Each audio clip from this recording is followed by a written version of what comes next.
Hello, welcome to my YouTube channel. Here we discuss about Agent Game.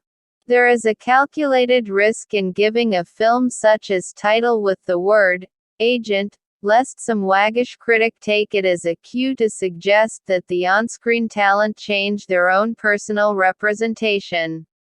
Tell me more. See what I did there? Hoo boy. Written and directed by Grant S. Johnson, Agent Game begins with a shot of an aging man sitting on a bench on a curiously empty street. Why, it's Mel Gibson.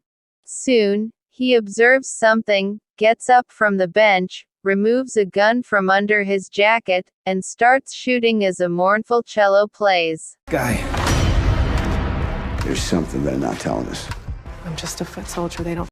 After which Gibson barks into his mobile phone, "We have a problem." We sure do. There's a crazy old guy on an empty street shooting at nothing. At the end of the movie we do see what Gibson's character, a shady intelligence bigwig, is so agitated about, but for Johnson to hide it the way he does doesn't speak to a desire to uncoil a complex plot so much as it does to the movie's budgetary constraints. The movie cuts away from Antwerp, Belgium, where we know all the spy action is, and gives a temporal marker. For the rest of the picture the viewer is unmoored, at least as far as titles indicating wheres and whens are concerned. Instead, Agent Game juggles three different timelines of a single story, which would be an intriguing and engaging approach, if the story had any genuine interest to begin with. Agent Game declines to specify which part of the U.S. intelligence alphabet soup it's dealing with, that, one supposes, is part of its tiresome point, but here's a linear rundown of the basics. In a black site, agents played by Jason Isaacs, Dermot Mulroney, and Annie Alonso have an emigre played by Barkhad Abdi hanging from a hook. Between this and Good Time, you'd think that Hollywood was getting some kind of revenge on the actor for that "I am the captain now" proclamation in Captain Phillips. Anyway, the agents suspect him of terrorism, or are they only just playing possum?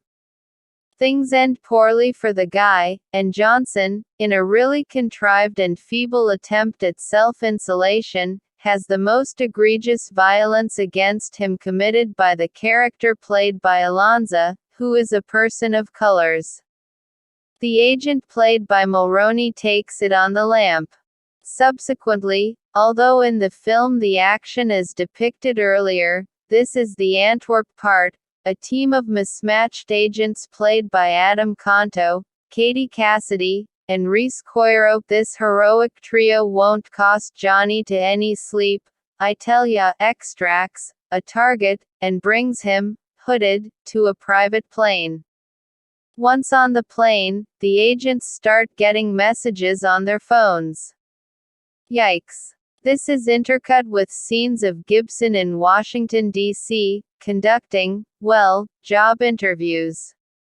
Turns out he's the guy who put the all-star team of Conto, Cassidy, and Coiro together, and placed Alonso's character in charge of them. In case you are wondering, the hood comes off the guy on the plane at a certain point, and if you're surprised by who is under it, I feel kind of bad for you. Looking as if it was often shots in complete darkness or something like it, Agent Game is murky nonsense that aspires to get by on what it is considers to be a trenchant cynicism about geopolitical chess.